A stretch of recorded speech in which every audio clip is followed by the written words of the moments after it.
What's up, Geeks and Gamers? It's Odin coming back with the box office breakdown for this past weekend, which saw the Nun II dominate with the #1 spot amidst a pretty slow box office. And unfortunately, even though the Equalizer 3 is a very solid film, movie is just not making all that much money domestically, having a pretty massive 65%-ish drop. Not very good there, but what we do have is some interesting news because apparently there is a Bollywood film that has the officially biggest worldwide opening day for a Bollywood movie. Now, of course, always take these numbers with a grain of salt because, as you guessed it, thank you, Gary, it is indeed not adjusted for inflation, but it is still very impressive. Nonetheless, Nance has a good story about this over on Deadline, as it says that Shah Rukh Khan's Jawan, I think that's how you pronounce it, scores the biggest worldwide opening day. It has outdone itself after a record-breaking run with Pathaan in January. The Indian superstar has hit new milestones with his latest Jawan, which scored the biggest ever opening day worldwide for a Hindi film on Thursday at $129.6 crore, which is about $15.5 million. The Thursday debut was also the best ever in India for a Bollywood hit at 90 crore, $10.9 million throughout the country, per Pink Villa, which tracks numbers across the complicated reporting market. So again, very good numbers there for that. So for anyone that is a fan of Bollywood or has been a fan of more recently of the last several films that have been coming out of the Bollywood system, hey, guess what? You would probably be excited to see this. I have, again, just in general, I did like a film like RRR. I thought that was a lot of fun, but in general, I'm not really drawn to those kinds of movies. But if you've seen it, hey, let me know if you think it's worth going to see in the comments down below. Going now back into the domestic marketplace, just to talk about this a bit more, right? That film got actually the #4 spot, Jawan did, making $6.1 million in its opening at only 800 screens. And so look at that per theater ratio there of $7,600 per screen. That is vastly more than the Equalizer 3, vastly more than My Big Fat Greek Wedding 3. Amazing how many films and just how few ideas Hollywood has in today's marketplace. And actually a significantly better per theater ratio than even a film like Barbie, though granted Barbie has a higher number of theaters and also it has been out for quite a long time. At this point in time, it is still very impressive nonetheless that Jawan is doing as well as it actually is. The Nun II, though, did indeed take the #1 spot for Warner Brothers, and this is probably going to be one of the very few huge wins for Warner Brothers this year, because at $32.6 million domestically, this film has already had an opening weekend when you account also for the international numbers. That is putting it to the point where it's going to be breaking even within the next few days, and at the very worst case scenario by next weekend. But it's looking like it's going to be pretty much single digits as far as how much money it has left to make in order to break even, in order to hit that break even point that I have of 2.5 times the budget. But either way, very, very good numbers there. These are the kinds of movies, though, that also cost Warner Brothers typically a lot less money than some of their other fare. And there's also a dedicated horror-going audience, right? We've seen that when it comes to audiences in general, if you look at the older demographics, right, those tend to not be showing up to the movies a whole lot these days, right, with very, clear exceptions being for films like Oppenheimer, though Oppenheimer was able to drive pretty much all markets and all age demographics out there. When it comes to films like The Nun, when it comes to that horror genre, there are very few horror films that don't do well, right? Even some of the worst horror films that have come out, looking at Halloween rebooted franchise, right? Those films were able to make their money back. Hey, even though those films were terrible, there's still that audience that's there for it. Sure enough, they're showing up also for the Nun II. I have no interest in seeing it because I don't do the horror, especially when it deals with more of a theological nature, because one, that stuff just creeps me out, and two, why would I even want to entertain the thoughts and ideas that film, let alone that poster, would actually put into my brain. Unfortunately, the Equalizer 3, as I mentioned at the very beginning, has seen a 65% drop, so it made $12.1 million, barely edging out the opening weekend of My Big Fat Greek Wedding 3, which opened at $10 million. And yeah, did you know that they made a second one? I remember when they did, and it didn't make nearly as much as the first one did, and apparently there was also even a TV series, but hey, $10 million is probably a lot more than they deserve and probably a lot more than what they would have been expecting initially. But unfortunately, Equalizer 3, as I mentioned, only at $61.8 million. So this film, right now, it is on pace to do about as well as some of the other films in the franchise. But when you take into account the higher ticket prices and when you take into account where it will likely end up, or at least the average of where it's going to end up, you're looking at the film still ending up a little less total overall revenue compared to the first two movies, especially when you adjust those numbers. And that means that when you take into account those ticket prices as well, a lot more people did see the first and second one than the third. And again, this kind of goes back to something that I've been saying now for a while, which is that it seems that those older audiences, right, the people that are much more likely to want to go see a film with Denzel Washington, the people that are much more likely to go see a film like The Equalizer, and again, Equalizer is obviously going to appeal to a broad demographic as well, with some younger people and some older people too. But when it comes to especially an actor like Denzel, that is someone that's going to appeal much more to, much more likely to an older audience, and they just have not been as willing to go to see the movies these days. Again, there's just something about what is currently going on in the marketplace that is very interesting to watch and interesting to track, and it'll be also interesting to see if that's going to have an impact, as we get further into the next couple of years. Like the further removed we get away from the whole COVID fiasco, if that is ever going to be able to be, reclaimed, if that's ever going to be able to be kind of repaired by the studios, or if that demographic is just going to essentially be lost for forever, essentially, right? Are they going to have to find new ways to try to motivate that audience? Because you don't always get films like Oppenheimer that are able to not only do that, but then also bridge out to other demographics too. As I mentioned, the number 4 spot goes to Jawan. Again, pretty impressive numbers there for a Bollywood film. The number 5 spot for Barbie. Again, for Barbie finally being knocked out there of the top 3. I think it may have been knocked out, but this thing has been around for such a long time. Let me see if I can actually zoom this out a little bit. There we go. I mean, yeah, this film has already been out for 8 weeks. So 8 weeks of release, and the film is still making $5.9 million in a weekend. You can see why I think that there's actually a chance for this movie to actually even be able to catch up to the likes of a Top Gun Maverick. Not in the domestic totals, because again, Top Gun Maverick had an extra $100 million on and against Barbie.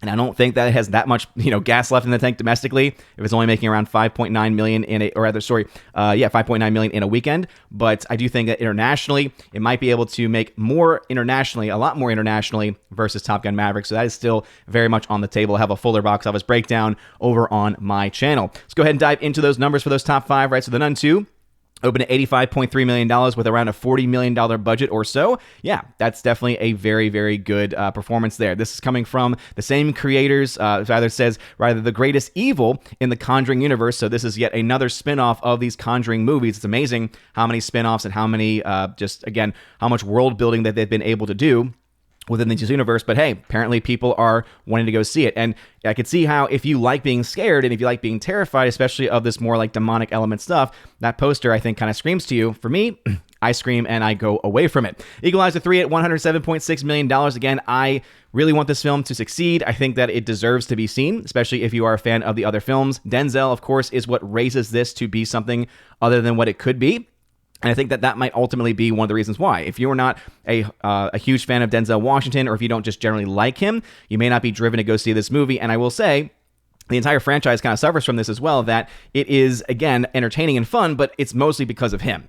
So, it really is not a film or a story that I think could probably stand on its own without him being the weight and being the anchor that holds everything down. So again, I'm sad personally because I like Denzel and I like him in this movie, and I would love to see this film and for his performance in the film to be seen and to be supported, but at the same time, I'm also not all that surprised in the film's performance here. My Big Fat Greek Wedding 3, the trilogy that everyone was asking for, made $12.7 million worldwide. So the first film made over $350 million worldwide. It was a massive hit. It only cost $5 million to make. They then spent $15 million on the sequel, which only made $90 million.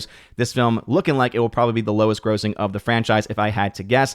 Jawan, as it says right here, $7.5 million. This does not include some of those other numbers that have come in, right? We've already seen how Nance over at Deadline has covered how much money it's already made. But hey, very impressive numbers for this film, especially as it is a Bollywood release. And the last of the top 5 is indeed Barbie. And here we're going to talk about how it made $1.4 billion. And so it is already, again, marching past $1.4 billion. And as I said, it has the chance of even getting to march all the way up to the likelihood of a $1.5 billion number. Film is still in a lot of places. And I know that some people are going to say, yeah, but it's going to get its release onto, video on demand. It's around that time of it being released on video on demand. And so will that eventually affect the numbers? It could. But what we have seen is that this film has been able just to, again, perform to such a degree, especially internationally. Look at that. Again, look at that international number, $782 million. This film has a chance of being able to break $800 million internationally alone, not to mention ending its domestic close to 650, if not past 650. So you can hopefully see why the chances of it, or at least the possibility of it being able to get to something like 1.5 billion is actually not out of the discussion altogether. So very, very impressive numbers as we look at them. If we go over to the box office charting, because we love doing charting here over at Geeks Gamers, you'll see some of my auto updates are not working, so I try to update manually the numbers that I could. First, starting off with the Nun II at $85.3 million. Right now, it's only $8 million in the red. It's made 2.1 times its budget, so that means the chance of it breaking even is very likely, and probably over the next few days, we can expect it to make that money back. My Big Fat Greek Wedding 3, we don't have an actual budget yet, and I will say the same thing for the Nun II as well. These are going off of just estimated budgets, so these are not going off of the official estimated budgets. again, to make it even a little bit more confusing. But right now, some are saying that they think that My Big Fat Greek Wedding 3 costs around $18 million, Nun 2 costs around $40 million or so. Again, we'll wait on confirmation on those to make sure for sure. But what we can say is that the Nun 2 probably is costing around that amount of money. And hey, it's already made $85 million, and so it's looking like it's going to be able to easily break even. My Big Fat Greek Wedding, even though it has not cost as much, because even though the film did not cost a whole lot of money to make, right, costing a little less than $20 million, this film is still not doing well enough to be able to likely make its money back. I would suspect that we'll see a pretty massive drop-off. I've not heard a whole lot of things about it, and that's usually a bad thing, right? Whether it's good or bad, you typically want to hear something because that means that it is getting some type of word of mouth. I don't think this film is really getting much of anything. So unless you're a diehard fan of the franchise, I just don't see who this movie and who this movie is going to be for and who's going to be motivated to go and see it. Right now, it's looking like it's not going to be a huge box office flop by any means because it didn't cost that much to make, but still not a great number nonetheless. Equalizer 3, as I said, we can now make some projections on this film, and so right now I'm projecting at $107 million after the first 2 weeks of release. It can lose somewhere between $12 million and make an upwards of $24 million. Now, obviously, this is just based off historical standards, so we could see a multitude of things happen, but right now I'm projecting that it will make somewhere between $153.7 and $215 million. Now, the average range of the entire franchise is in around the $190 to $200 million range. That's where the other two films have hit. So the fact that this film, in a best case scenario, if it doubles what it's made so far, which again could happen, but with a 65% drop is not likely going to happen, especially with the domestic numbers there at the very least, we're not likely going to see that 215. Which means that we're going to see this film probably come somewhat close to that maybe $184.5 million range. And if that's the case, that would mean it's going to be one of the lowest grossing of the franchise. And when you especially take into account the ticket prices, it's going to be one of the worst performing there as well. So it's, again, very sad news to hear for that movie. But hey, it is what it is at this point in time. And I would recommend to go see it if you have not seen it already. But if you have no interest in seeing it, again, can't really push you one way or the other. The last film, of course, talked about is the Barbie film at $1.4 billion. Still massive $600+ million in net gain profits, and it's still adding. So could we see $650-700 million in net gain profits? We could see something similar to that. And just remember that when it comes to Warner Brothers' take in this in this deal, they have to split 50-50 with the, I believe it's a 50-50 split with Mattel, and that's, again, only after they then subtract the hundreds upon hundreds of millions of dollars that they will have lost on all their films this year. And even though we did not bring it up because it is not being discussed in any way whatsoever because of how poorly it's doing,